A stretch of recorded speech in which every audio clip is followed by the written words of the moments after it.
The first time I saw my father cry in public, he was standing in the middle of the Maplewood Veterans Hall holding a folded newspaper with my photograph on the front page.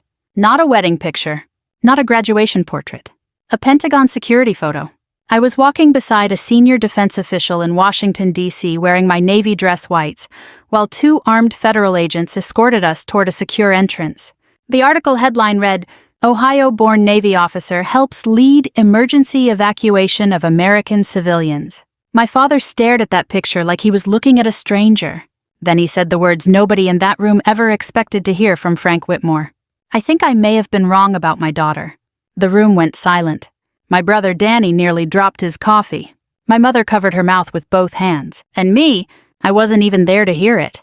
I was sitting alone in a government sedan outside Arlington National Cemetery when my phone started vibrating for the fourth time in 10 minutes. "Mom calling." I let it ring. The driver pretended not to notice. Outside the window, November rain slid slowly down rows of bare trees and white headstones.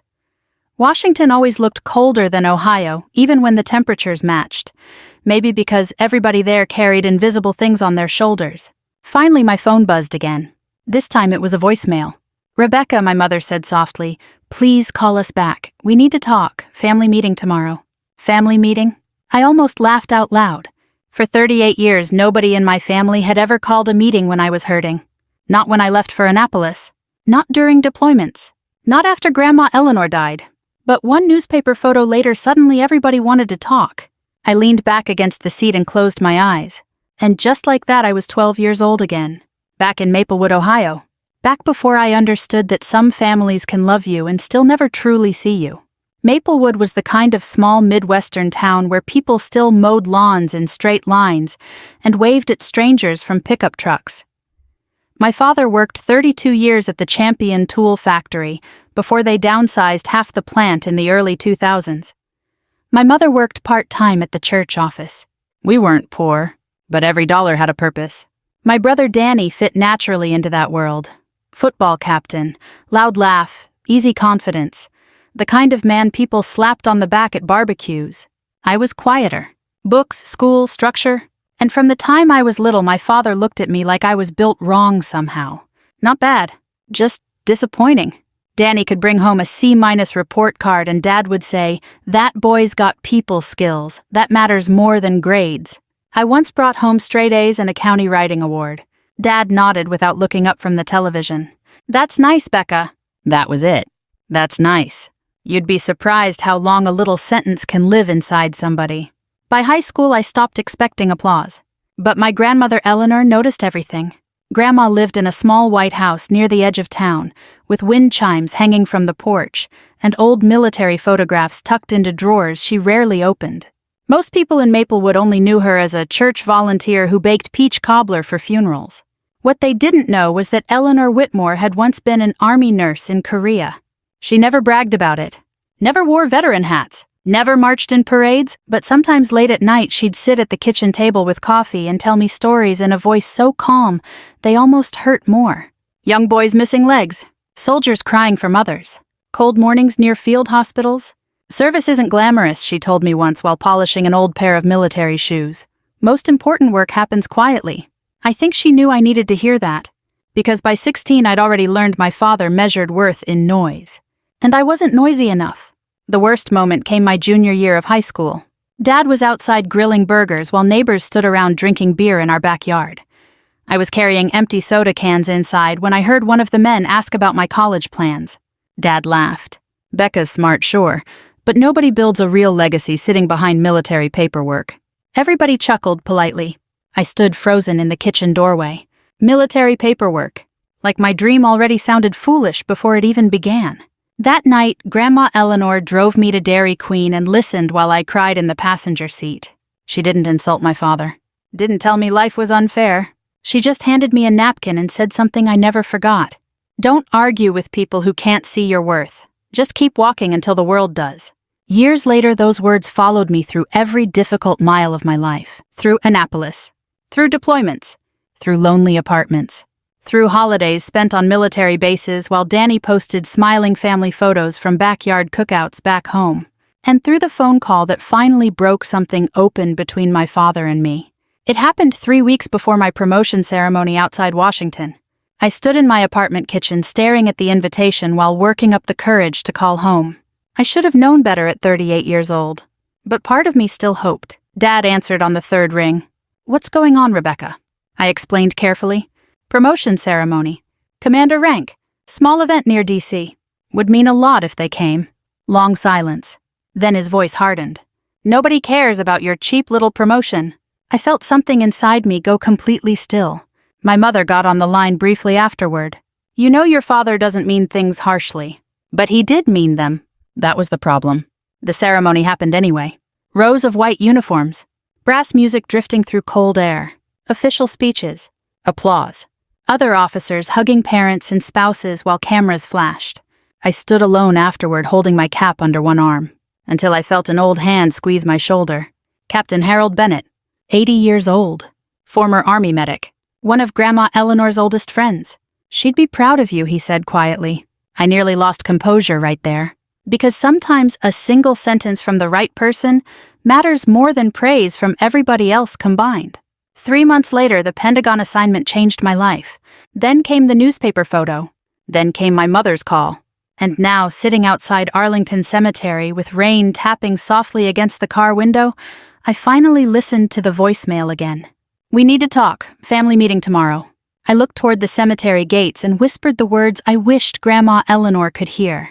"You were the only one who saw me before the world did." Then I told the driver to take me home to Ohio. By the time I crossed the Ohio state line, the trees had already turned the dull brown color that comes right before winter settles in for good. I hadn't driven home in nearly 8 months. Long enough for the roads to feel familiar and distant at the same time. The farther west I drove from Washington, the quieter everything became. Less traffic, fewer sirens, more pickup trucks with veteran bumper stickers and rust forming around the wheel wells. I rolled the window down near Zanesville just to smell cold farmland again. People who grow up in small towns understand this feeling. No matter how far you go, part of your nervous system stays tied to old roads and grain silos and church bells. But as Maplewood got closer, my stomach tightened harder with every mile marker. Because deep down I knew this family meeting wasn't really about reconciliation. It was about recognition. And there's a difference. When I finally pulled into town, the first thing I noticed was the Christmas wreaths already hanging from downtown lampposts, even though Thanksgiving was still 2 weeks away. Maplewood always decorated early. The second thing I noticed was that people were staring at me. At the gas station. At the pharmacy parking lot. Even through diner windows. That newspaper article had traveled fast. Small towns survive on gossip the way cities survive on electricity. I stopped at Miller's Pharmacy to grab aspirin after the drive, and before I even reached the counter, old Mrs. Granger from church grabbed my arm. "Well, look at you," she said, smiling wide. "Pentagon and bodyguards now." I forced a polite laugh. "Mostly paperwork and coffee, honestly." She shook her head. "Your Grandma Eleanor would be over the moon." That hit me harder than I expected. Because almost nobody mentioned Grandma anymore. After she died, it felt like the town quietly folded her memory away into casseroles and funeral flowers. But not me. I carried her everywhere.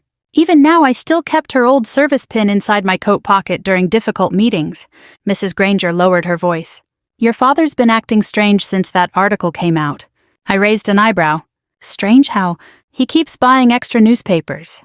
She smiled gently. "That man's probably read your article 20 times." I didn't know what to say to that.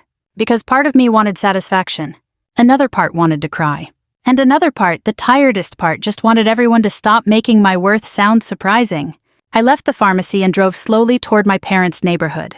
Nothing there had changed.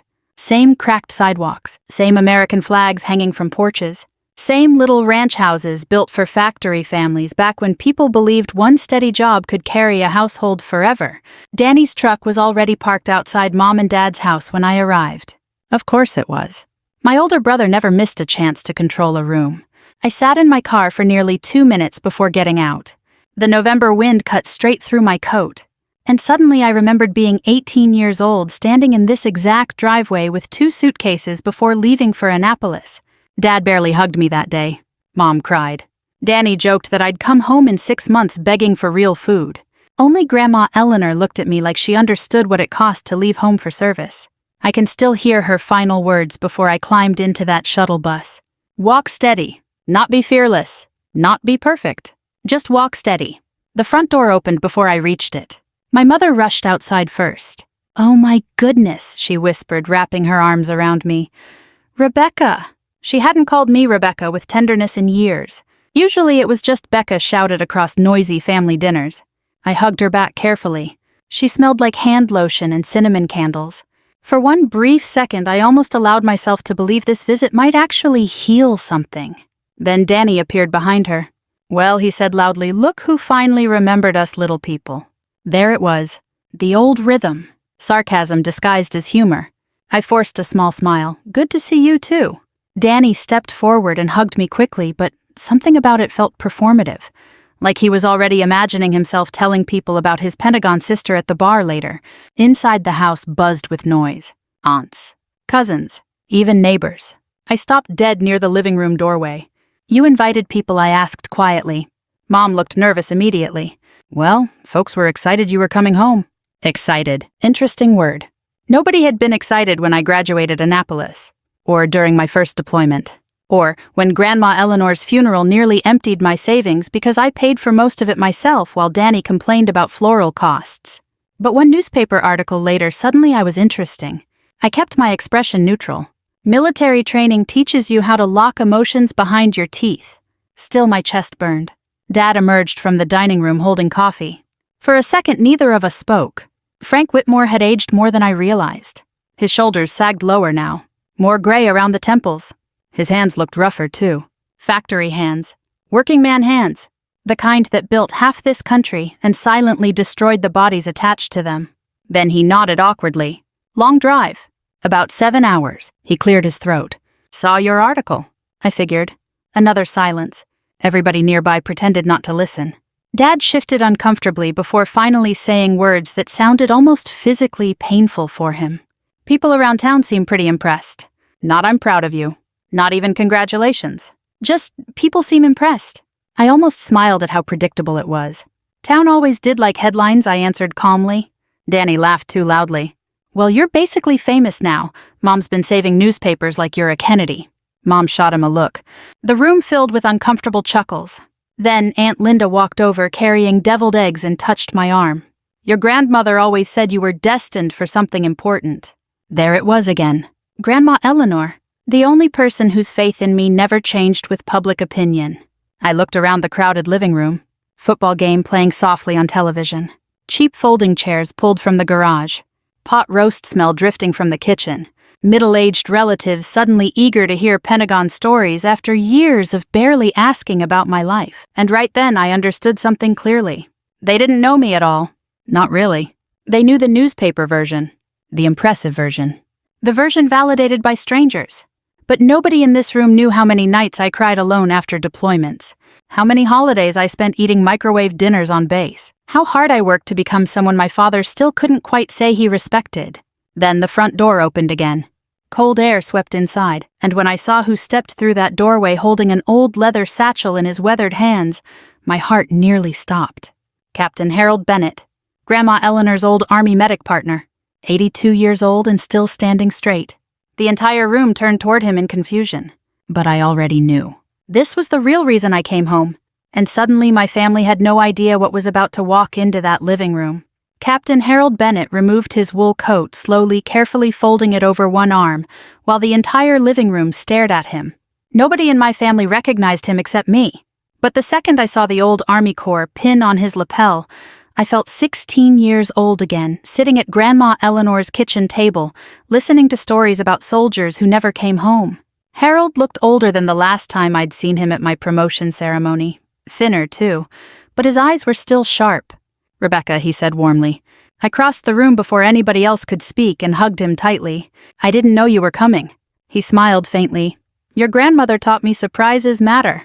That got my father's attention immediately. "Harold Bennett," Dad asked cautiously. "From Eleanor's old stories." Harold nodded once. "That's right." Dad shook his hand with visible uncertainty. Now here's the thing about men from my father's generation, especially working-class Midwestern men. Military service meant something sacred to them even if they rarely talked about emotions. A veteran from Korea automatically carried weight in a room like this, which meant Harold's presence changed the atmosphere immediately. The joking stopped. The performance softened. Mom hurried to make coffee while Harold settled slowly into Dad's old recliner near the fireplace. "You look just like your grandmother around the eyes," he told me quietly. I swallowed hard. Nobody had said that to me since her funeral. The room eventually reorganized itself into awkward conversation. Cousins wandered toward the kitchen. The football game kept playing in the background. Somebody dropped ice into glasses. But underneath it all, tension hummed quietly. Because everybody sensed Harold hadn't come just for dinner. He brought something with him. The old leather satchel rested against his chair the entire time. Dad noticed it too. Finally, after nearly 20 minutes of shallow small talk about traffic weather and Washington politics, Harold cleared his throat. "I came because Eleanor asked me to." The room went completely still. My mother blinked. "Asked you to?" Harold nodded slowly. "Before she passed." Dad frowned. That was 3 years ago. She knew her time was running out. I felt cold suddenly. Harold rested both hands on the satchel. "She gave me instructions. Told me there would come a day Rebecca finally came home after proving herself to people who never fully saw her." Nobody moved. Nobody even reached for coffee. And for the first time all evening, my father looked genuinely uncomfortable. Harold opened the satchel carefully and removed a worn black journal tied with faded blue ribbon. I recognized it instantly. Grandma Eleanor's handwriting covered the front. Dad stared at it in confusion. "I've never seen that before." "No," Harold answered quietly, "because she kept it private." He looked toward me. "She wrote in it for almost 20 years. The room suddenly felt too small. Harold untied the ribbon slowly. "Eleanor asked me to give this to Rebecca one day, but only after the family was finally willing to listen." Danny shifted awkwardly on the couch. "Listen to what?" Harold opened the journal and adjusted his glasses. Then he began reading. "March 14th, 2004, he said softly. "Frank thinks Rebecca is too quiet for this world. He worries quiet people get ignored. What he doesn't understand is that quiet people often survive things loud people never could." My throat tightened instantly. Mom lowered her eyes. Harold turned another page. "Rebecca sat with me tonight polishing old service shoes. She asks thoughtful questions, notices details. That girl carries loneliness in her chest like a grown woman already." I couldn't breathe properly. Because suddenly Grandma's voice existed in the room again. Warm, steady, certain, Harold continued. "I fear Rebecca spends her whole life trying to earn affection that should have been given freely." Dad looked down at the carpet. Danny folded his arms defensively. Nobody interrupted. Outside, wind rattled dry leaves across the porch. Harold read another passage. "Frank praises confidence because he understands confidence. But Rebecca's strength is different. Hers is endurance." That sentence nearly broke me. Because somebody had finally named it correctly. My entire life wasn't built on brilliance or charm or attention. It was built on endurance. Harold paused and looked at my father. "She loved you very much, Frank, but she worried about the things you couldn't say." Dad rubbed his jaw uncomfortably. "I did my best." Harold nodded gently. "I know you believe that." That answer landed harder than an accusation would have. The room stayed silent another moment before Danny finally spoke. "So what this is all supposed to make us feel guilty?" I looked at my brother carefully. He sounded irritated, but underneath it I heard something else. Fear. Harold closed the journal halfway. "No, Eleanor hated guilt. She believed guilt without growth is useless." Danny scoffed softly. "Then why now?" Harold looked directly at him. "Because your sister spent 20 years becoming someone this family should have appreciated long before strangers did." Nobody spoke after that. Not even Danny. The football commentators droned softly from the television while the weight of Harold's words settled across the room like snowfall. And sitting there surrounded by relatives, I realized something painful. I'd spent most of my life thinking success would finally heal old wounds. That enough promotions, accomplishments, or recognition would eventually make my father look at me differently. But sitting there now, I understood the truth. Success doesn't erase childhood hurt. It just changes who witnesses it. Harold opened the journal again. "One more thing," he said quietly. He reached into the satchel and removed an old envelope with my name written across the front in Eleanor's careful handwriting. My hands trembled immediately. Dad stared at it. "When did she write that?" "2 weeks before she died." Harold handed it to me gently. "She told me Rebecca would need it someday after the world finally noticed her, but before bitterness hardened permanently inside her." The room disappeared around me. All I could see was Grandma's handwriting. I opened the envelope carefully. Inside was a single folded page. I recognized the scent instantly. Lavender. Her old perfume. My vision blurred before I even started reading.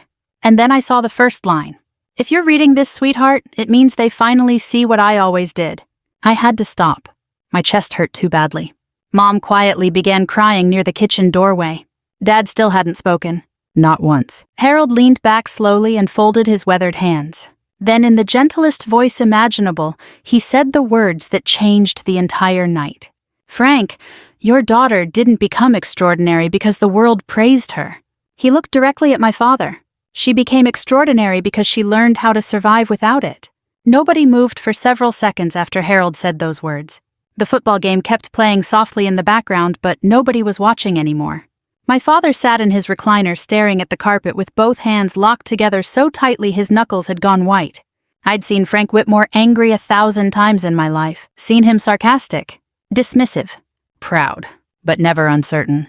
This looked different, older somehow, like a man slowly realizing memory might not tell the same story as truth.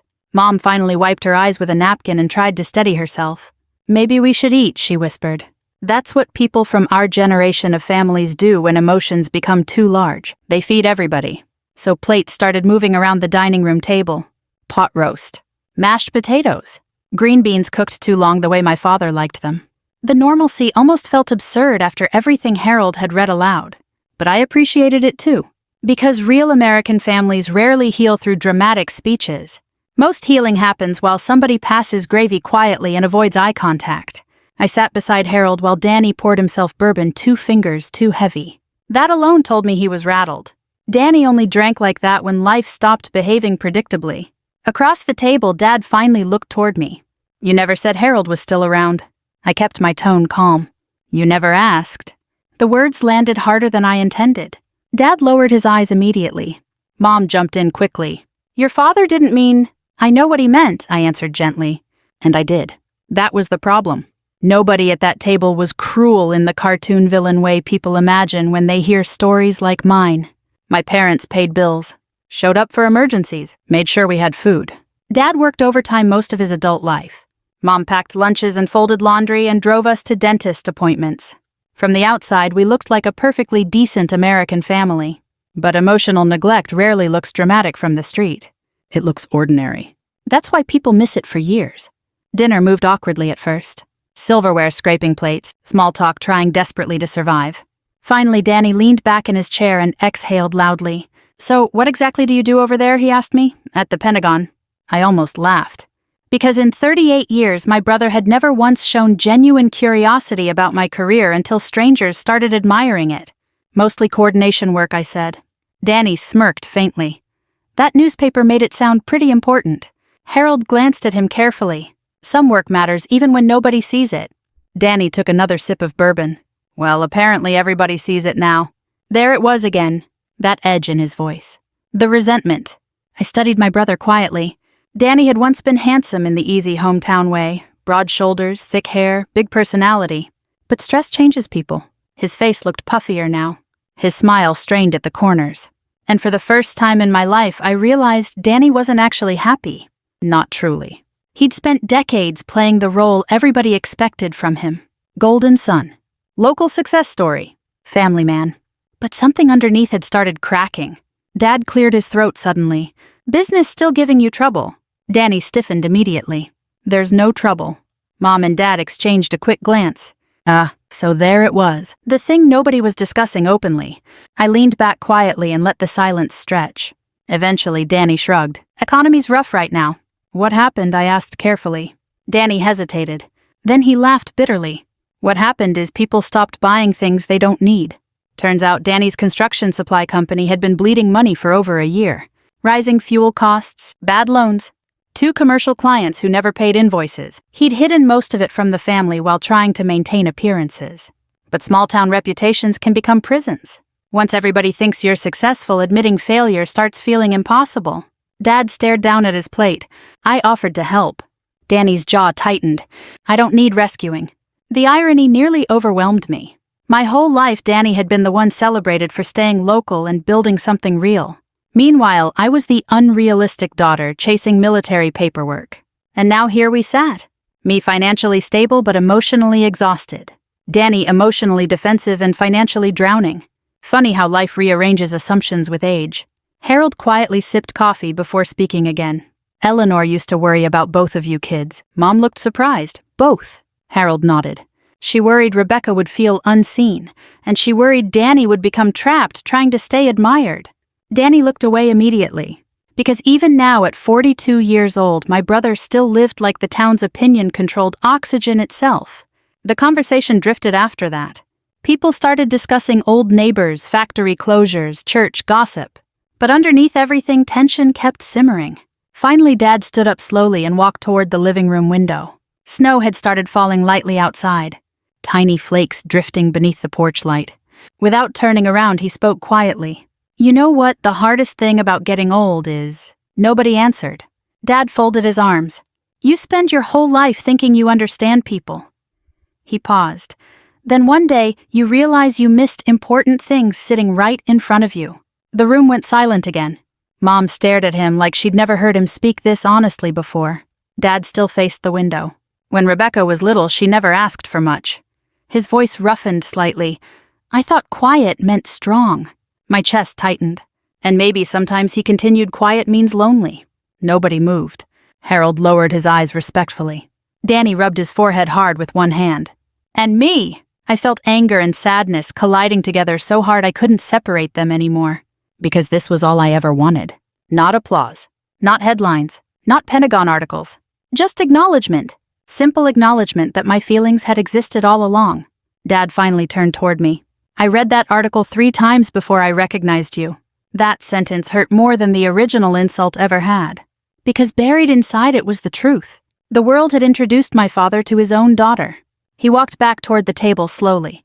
Then, after a long silence, he asked the question I never expected him to ask. Rebecca, were we really that hard on you? The room held its breath. I looked at my father carefully. Really looked at him. Not the giant figure from childhood. Just an aging man carrying mistakes he didn't fully understand until too late. And for the first time in my life, I decided not to protect him from the answer. Yes, I said quietly. Nobody spoke after that. Outside, snow continued falling over Maplewood. And deep down, I think every person in that house understood the real family meeting had finally begun. After Dad admitted it, nobody at the table seemed to know what came next. That's the thing people don't tell you about long-awaited moments. Truth doesn't arrive with music playing in the background. Sometimes it just sits there awkwardly beside the mashed potatoes while everybody avoids looking directly at each other. Mom eventually stood and began clearing dishes with trembling hands. I'll make coffee, she whispered again, even though there was already coffee sitting untouched on the counter. Danny disappeared onto the back porch with his bourbon. And Dad stayed, standing beside the dining room table, staring at me like he was trying to reconcile 2 different versions of his daughter at the same time. The little quiet girl from Maplewood, and the woman from the Pentagon newspaper article. Harold broke the silence first. Frank, he said gently, why don't you tell her the truth? Dad frowned slightly. I already did. No, Harold answered calmly. You admitted regret. That's different from truth. Dad's jaw tightened. Men from my father's generation weren't taught how to unpack emotions. They were taught how to survive layoffs, fix engines, and ignore chest pain until somebody forced them to see a doctor. Emotional language always sounded foreign coming from him. But Harold waited patiently. Finally, Dad sat down heavily in his chair. And for the first time in my entire life, my father spoke to me without sounding like he was trying to win something. When you were little, he began slowly, you scared me. I blinked in surprise. Me? Dad nodded. You noticed everything. Nobody had ever said that to me before. He rubbed his rough hands together while searching for words. Danny was easy, loud kid, tough kid. If he got hurt, he yelled. If he wanted something, he asked. He looked up at me carefully. You just got quiet. I swallowed hard. Dad exhaled slowly. When your grandmother died, she told me something at the hospital I never forgot. He paused. Frank, one day you're gonna realize your daughter stopped bringing her feelings to you because you kept teaching her they were inconvenient. Mom froze near the kitchen counter. Apparently she'd never heard that either. Dad stared at the table.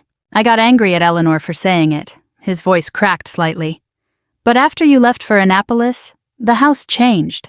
I leaned forward slightly despite myself. How? He gave a sad little laugh. Too quiet. That nearly broke me. Because all those years I thought nobody noticed my absence. But apparently they did. They just noticed too late. Dad shook his head slowly. You stopped calling as much after the academy. I got busy. No, he said quietly. You got careful. The room fell silent again. And he was right. By my mid-20s, every conversation with home became emotionally measured. Safe topics only. Weather, travel, schedules. Never disappointment. Never loneliness. Never the ache of constantly feeling emotionally optional inside your own family. Harold leaned back in his chair, watching both of us carefully. Eleanor always believed families survive through honesty, he said. Danny suddenly walked back inside from the porch. Well, honesty's easy for dead people, he muttered. Mom immediately frowned. Danny! No, seriously, he continued, dropping into his chair again. Everybody's acting like Becca had this horrible childhood. I looked at him calmly. I never said horrible. But that's what everybody's implying. His face flushed red now, bourbon sharpening his emotions. We had food, Christmases, vacations sometimes. Dad worked himself half to death for us. I know that. So what exactly are we apologizing for? There it was, the question hanging over the whole night. What counts as damage when nobody hit you? I folded my hands together carefully. Do you remember my high school graduation? I asked him. Danny shrugged. Sure. Dad missed it because your baseball tournament got rescheduled. Danny rolled his eyes slightly. That was one thing. It was a lot of things. He opened his mouth again, but I kept going. When I got accepted into Annapolis, Dad told neighbors he hoped I'd grow out of military fantasies. Danny shifted uncomfortably. When I made lieutenant, nobody came to the ceremony. Mom whispered softly. We couldn't afford the travel. I looked at her gently. You flew to Cancun for Danny's anniversary 2 years later. That one landed hard. Mom sat down slowly after that. Danny rubbed his forehead. You're keeping score now. No, I answered quietly. I'm explaining why I stopped expecting support. The room went still again. And then unexpectedly Dad spoke. She's right. Danny turned toward him immediately. Dad. No, Dad shook his head. She's right. Hearing my father say that out loud felt surreal. He looked exhausted now. Older than I'd ever seen him. I spent years thinking toughness meant treating everybody the same, he said. But kids aren't the same. Danny needed pushing. Rebecca needed encouragement. I felt tears threatening finally. Not because the pain disappeared, but because somebody was finally naming it correctly. Dad stared at me across the table. You know the worst part. I said nothing. I thought I was preparing you for disappointment. His voice roughened. Turns out I became the disappointment. Nobody moved. Even Danny stayed quiet after that. Then Harold reached into his satchel again. There's something else Eleanor wanted Rebecca to have. He removed a small stack of papers clipped together. Old documents, typed forms, letters. I frowned in confusion. What is that? Harold smiled faintly.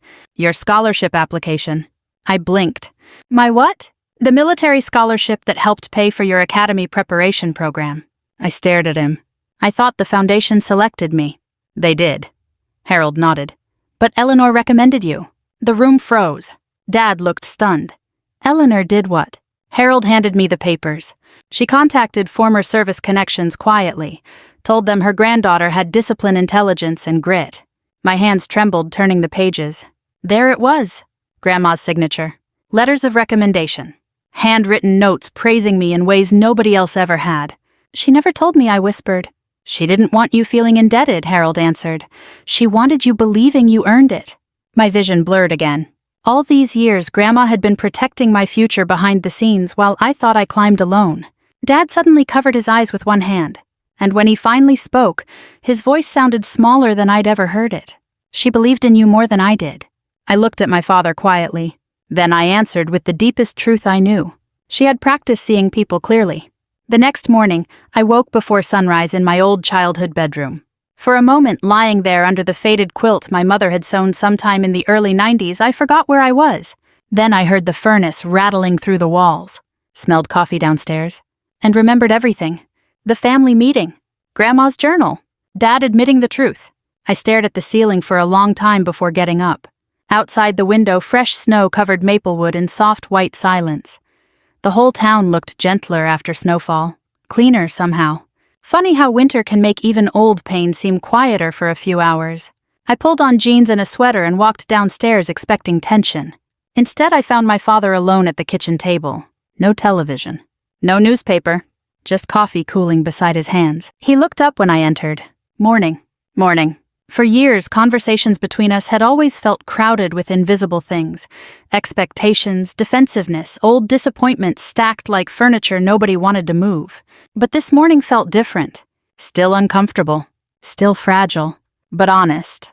Dad gestured toward the coffee pot. Fresh if you want some. I poured myself a cup and sat across from him carefully. For a while, neither of us spoke. Then Dad cleared his throat. Couldn't sleep much. Me neither. He nodded like that made sense. Because maybe it did. Some truths rearrange your entire memory overnight. Finally, he looked at me directly. You really paid for most of your grandmother's funeral? There it was. One of the many quiet facts nobody ever asked about. I stirred cream into my coffee slowly. Danny was struggling financially back then. That's not what I asked. I met his eyes. Yes. Dad leaned back heavily in his chair. I didn't know. And for once I believed him.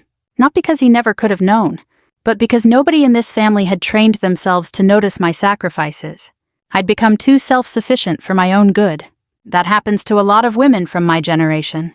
You get praised for handling everything alone long enough that people stop imagining you might need help too.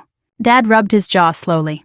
Your mother told me you flew home 3 times while Eleanor was sick. I had leave saved up. You never mentioned how hard that was. I almost smiled sadly. You never asked. He nodded once like a man accepting a sentence he couldn't appeal. The kitchen clock ticked softly between us. Finally, Dad said something that surprised me. I used to think your grandmother spoiled you. I raised an eyebrow. She taught me discipline. She taught you confidence, he corrected quietly. And I didn't understand it. He stared down into his coffee. My father believed praise made people weak. There it was again. The inheritance nobody talks about enough. Not money. Not land. Emotional habits. Frank Whitmore had spent his entire life repeating lessons he never consciously chose. And somewhere along the way he'd mistaken emotional distance for strength. Dad exhaled slowly. When you were little, every time you cried, I thought I was supposed to toughen you up. My throat tightened instantly. You know what Eleanor told me once, he continued. Frank, not every child needs hardening. Some already carry too much inside them. I looked away toward the frosted kitchen window before tears could form. Because Grandma had understood me before I understood myself. The back door suddenly opened. Danny walked in wearing his old work jacket and carrying the smell of cold air with him. He looked exhausted. Like he hadn't slept at all. Morning, he muttered. Dad nodded. Danny grabbed coffee, then stood awkwardly near the counter before finally speaking. I got a call from the bank. Dad's expression darkened immediately. How bad? Danny laughed humorlessly. They're giving me 60 days. The room fell silent. He stared into his cup. I might lose the warehouse. For years, Danny had been the family success story. Local business owner. High school sports legend. The son who stayed. And suddenly he looked just as frightened as I'd felt at 22 sitting alone in military housing during my first deployment. Different circumstances. Same loneliness. Dad stood slowly. We'll figure something out. Danny shook his head immediately. No, I'm done pretending I've got everything handled. That surprised me more than anything. Because pride runs deep in families like ours. Especially among men. Danny finally looked directly at me. You want to know something awful? I stayed quiet. I hated that newspaper article. The honesty in his voice stunned the room. Danny laughed bitterly. Everybody in town suddenly talking about my little sister like she's some hero. He rubbed his forehead. And all I could think was, when did she become the successful one? Dad frowned sharply. Danny. No, let him talk, I said quietly. Danny swallowed hard. You escaped this place. His eyes reddened slightly. I stayed because everybody said I was the one who'd build something here. Nobody interrupted. Then your picture ends up in the paper looking important as hell while my business is falling apart. And there it was. Not hatred. Not cruelty. Just shame. Ugly, ordinary shame. The kind that quietly poisons families for years. Danny sat down heavily across from me. I kept waiting for you to fail, he admitted softly. Because if you failed too, then maybe staying here wouldn't feel like such a mistake. The room went completely still. I looked at my brother carefully, and for the first time in decades I saw him clearly too. Not the golden child. Not Dad's favorite. Just another aging person terrified his life hadn't become what he promised himself it would. Mom entered the kitchen halfway through the silence and immediately sensed the emotional wreckage in the room. What happened? Dad answered quietly. We finally stopped lying. Mom sat slowly beside him. Nobody spoke for nearly a full minute. Then I reached into my coat pocket and removed Grandma Eleanor's old Army service pin. I placed it carefully in the center of the kitchen table. Everybody stared at it. She used to tell me something before every deployment, I said softly. Dad looked at the pin like it carried her ghost. What? I took a slow breath. She said strength isn't measured by how long you hide pain. My voice trembled slightly. It's measured by what you choose to do after pain changes you. Nobody moved. Outside church bells rang softly somewhere across snow-covered Maplewood. And sitting there in my childhood kitchen beside the family that once made me feel invisible, I finally realized something unexpected. I didn't come home for revenge anymore. I came home because Grandma Eleanor spent her whole life teaching me not to become bitter. And now it was finally time to show my family what she left behind. 3 months later, the ribbon-cutting ceremony happened on a cold Saturday morning under a gray Ohio sky. The new sign outside the renovated brick building read, Eleanor Whitmore Veterans Resource Center. Simple, no giant flags, no dramatic slogans, just her name, exactly the way Grandma would have wanted it. I stood near the entrance, adjusting my gloves while volunteers carried folding chairs through the front doors. Across the parking lot, local veterans gathered slowly beneath clouds of visible breath. Old Marines in worn jackets, Army widows holding coffee cups, Vietnam veterans with canes. Men who rarely talked about pain, but carried it everywhere anyway. Maplewood had more veterans than people realized. Small towns usually do. They just suffer quietly. That morning, for the first time in years, I felt Grandma Eleanor everywhere. In the cold air. In the smell of fresh coffee drifting from the lobby. In the careful way volunteers arranged donated winter coats near the counseling office. She believed service only mattered if it continued helping people after applause disappeared. And somehow, despite everything, we had managed to build something worthy of her name. Harold stood beside me wearing his old army overcoat and a dark wool scarf. You nervous? He asked. A little. He smiled faintly. Good, means you care. The center itself had once been an abandoned insurance office near downtown Maplewood, empty for almost 7 years. Now it held grief counseling rooms, benefit assistance offices, transportation scheduling for elderly veterans, and weekly support meetings for military spouses and widows. Nothing glamorous. Just practical help.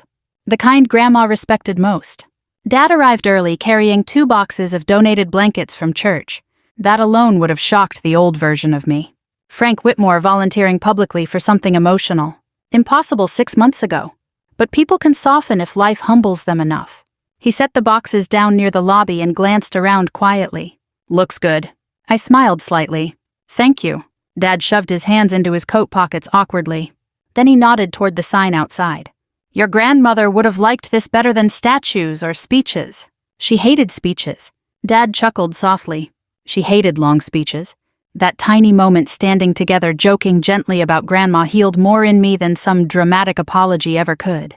Danny arrived next carrying trays of pastries from the local bakery. His business still wasn't fully stable, but something inside him had changed after that night in the kitchen. He looked lighter now, less defensive. Turns out honesty exhausts people at first, but eventually it frees them. Coffee guy canceled, he announced, so I brought extra pastries to distract everybody. Mom rolled her eyes affectionately. There are enough cinnamon rolls here to feed a football stadium.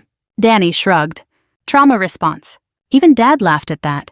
And hearing my father laugh with both his children instead of comparing us felt strangely unfamiliar. Beautiful, but unfamiliar. By 10 o'clock, nearly 80 people had gathered inside and outside the center. Far more than expected. Town council members, veterans groups, church families, even people who barely knew us personally. Because in towns like Maplewood, once somebody finally starts helping quietly suffering people, word spreads fast. A local reporter approached me near the entrance. Commander Whitmore, she began politely what inspired this project. I paused before answering. Then I looked toward the sign carrying Grandma Eleanor's name. My grandmother taught me something important, I said. A lot of people survive wars and spend the rest of their lives pretending they didn't bring any of it home with them. The reporter lowered her notebook slightly. And this center, this place gives people permission to stop pretending. She nodded slowly after that. No flashy quote needed. Just truth. A little before the ceremony began, Harold asked everyone to gather near the front entrance. Snow flurries drifted lightly around us while folding chairs scraped against pavement. Then Harold stepped forward carefully, holding a small note card in trembling hands. At 82 years old, his voice still carried quiet authority. "I served beside Eleanor Whitmore during Korea," he began, "and I can tell you something with certainty." The crowd grew still. She never cared about status, never cared about recognition. She cared about whether people felt abandoned. Dad lowered his eyes immediately. Harold continued, "She once told me the loneliest people in America are often the ones everybody assumes are doing fine." That line hit hard across the crowd, because older Americans understand that kind of loneliness deeply. Harold looked toward me then. "Rebecca built this center because she understands service isn't about revenge against people who doubted you." He smiled softly. "It's about becoming strong enough to help anyway." I felt my throat tighten immediately. Then Harold stepped aside and gestured for my father to come forward. Dad looked genuinely startled. "I'm not giving a speech." Harold smiled. "Yes, you are." The crowd chuckled lightly. Dad looked trapped for a moment. Then slowly, very slowly, Frank Whitmore walked toward the microphone. I honestly don't think I'd ever seen him nervous before. He stared out at the crowd while cold wind moved across the parking lot. Finally, he cleared his throat. "My daughter spent most of her life believing this family didn't see her clearly." The entire crowd fell silent. Dad's voice roughened slightly. "And the painful thing is, she was right." Mom quietly wiped tears beside Danny. Dad shook his head once. "I thought strength meant criticizing people until they got tougher." He glanced toward me. "Turns out encouragement works a whole lot better." A few people laughed softly through emotion. Dad swallowed hard. "I spent years waiting for Rebecca to become someone impressive." His eyes reddened slightly. "What I missed was the fact she already was. That did it. That finally broke me. Not because the pain disappeared. Not because the past changed. But because after 38 years, my father finally saw me without needing the world's permission first." Dad looked out at the crowd one last time. "If you still have children who speak to you," he said quietly, "don't wait for newspaper headlines before you tell them you're proud." Nobody clapped immediately. The silence mattered more. Then slowly people began applauding. Not loudly. Not theatrically. Just honestly. And standing there beneath falling snow outside the Veterans Center built in Grandma Eleanor's memory, I realized something she'd understood all along. Revenge might satisfy wounded pride for a little while, but healing changes entire families. Later that evening, after everybody left and the lights dimmed inside the center, Dad and I stood alone near the front entrance watching snow collect across Maplewood. He looked older now. Softer, too. "I'm sorry it took me so long," he said quietly. I slipped Grandma Eleanor's service pin back into my coat pocket.